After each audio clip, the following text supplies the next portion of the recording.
When it was first announced, Devil May Cry was among one of the most controversial titles of its type, mainly over the redesign of Dante, the series' protagonist.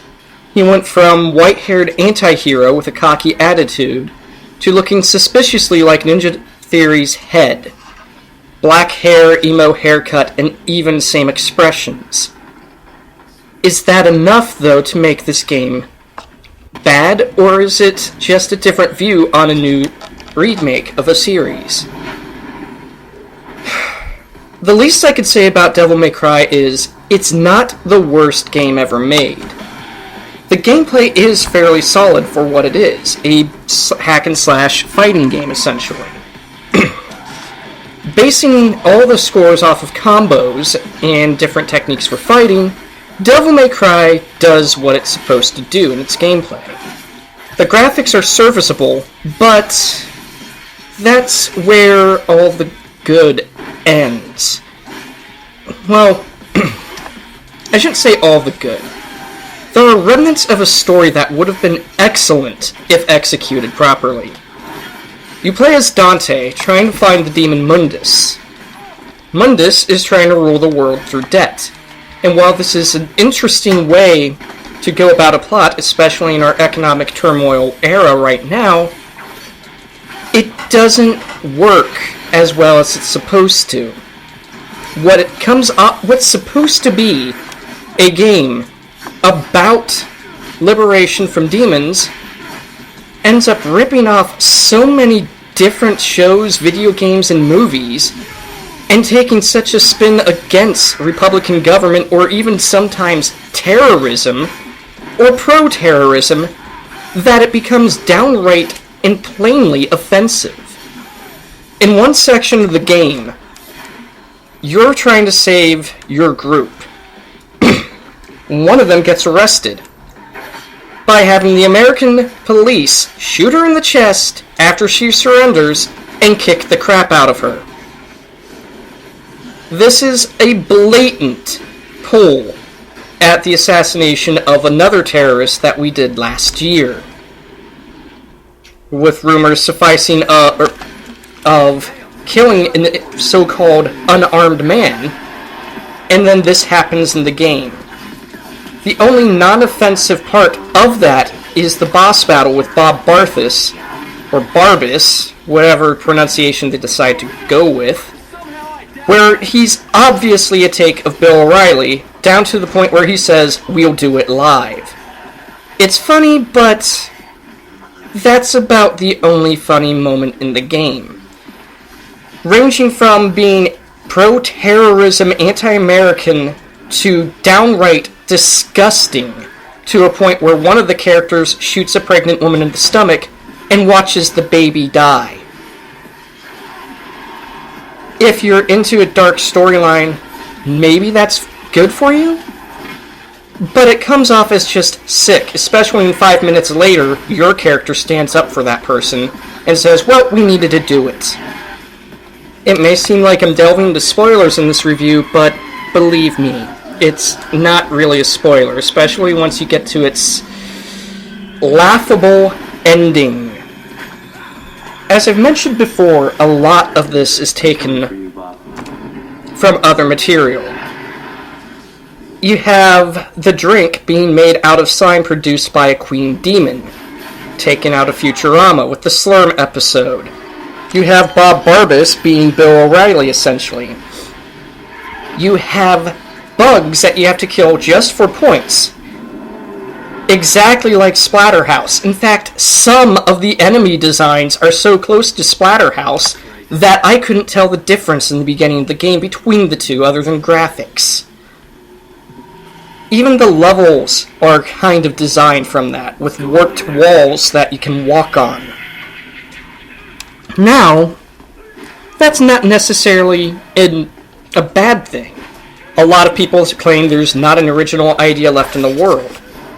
But when you have an ending blatantly ripped off of the movie They Live, then you gotta start scratching your head going, well, What were they trying to say with this? It makes absolutely no sense that Ninja Theory, especially after certain sections in the game that are genuinely a lot of fun, decided to drop the ball on the story. You have a boss battle that, while irritating and somewhat different, was actually pretty well implemented for what it was. And then you have an entire section of the game devoted to making cops look bad and terrorists look good. And then another section of the game exactly designed from They Live. Or enemies from Splatterhouse. Or hell, the ninjas in it. I'm looking at their masks going, that's the original terror mask. One of them looks like the alternate ego for Ethan Thomas in Condemned 2. If you look hard enough for this game, and you don't even really have to look that hard, you can obviously see not even indirect references, but complete rip-offs of designs and story elements from far better things. Which is a shame. While Dante's character was not as likable as the original Dante, and he doesn't grow on you, Virgil is an interesting character.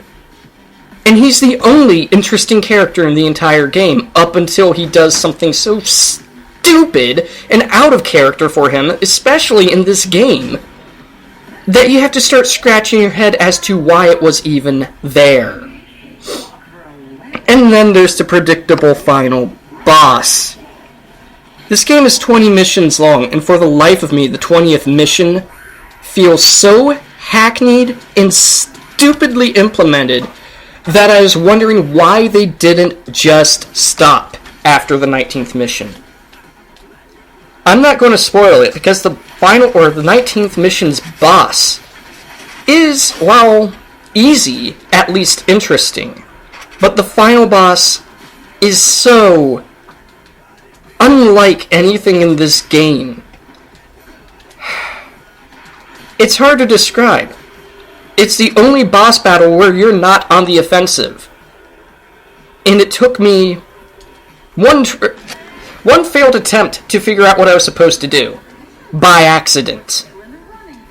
Because you were never able to do anything like this before. At least not that you know of. That being said, Devil May Cry, or DmC as they call it too, isn't a great game. It's nowhere near as good as the grades have been, but it's not a complete failure. Sure, Dante's redesign and his characterization is very much anti-heroic and anti-what he was supposed to be in the first place. He doesn't become an anti-hero as much as he becomes, for lack of a better word, a douchebag. But, that being said, there are interesting characters in it in the form of Virgil and to a certain extent Mundus. There is a glow of gameplay that's actually interesting, especially in the platforming sections where you use different tools to pull and push things towards you to make platforms. There's even an interesting segment in Limbo where you have a sidekick who can change the way the world works by turning his eye, which is a camera, and moving all the floors so you can go through. That being said, the rip-off of the plot, the bad voice acting on most of the characters, Dante sounds completely bored all the time. In the beginning of the game, he's talking to Virgil like, so, you're my brother. And my mother is dead. We must stop them. It is utterly flat and completely out of the blue. But I can't say it's the worst game ever. I can't say it's a bad game. All I can say is it's middle of the road. If you're going to take offense to a lot of the messages in this game, how we should just go around killing anyone who goes against our views, or how bad our country is, how we're purposely going to debt to rule the world, then don't play this game. If you get offended at the thought of someone killing a child just so they can watch, definitely don't play it. But if you're curious of what this title is, go ahead and play it. But just rent it. Or get it once the price drops. It's not worth $60 if you're just going to play through it once and sell it back. I can't even suggest this for hardcore Devil May Cry fans at all.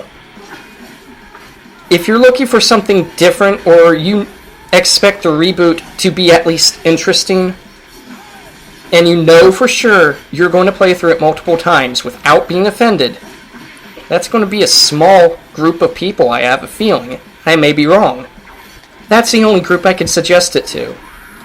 Overall, I'm going to have to give this game a C. The gameplay is fairly well implemented, the platforming sections are awesome, but with only 2 interesting characters and a plot that pretty much doesn't exist except for the beginning of the game, with elements ripped off of far better series, games, movies, anything you can think of, it really becomes something that isn't that new. Thank you for watching this video. I will see you guys later. Place anywhere, anytime, and when you least expect it. We have your scent, son of Sparta. Now it's just a matter of time.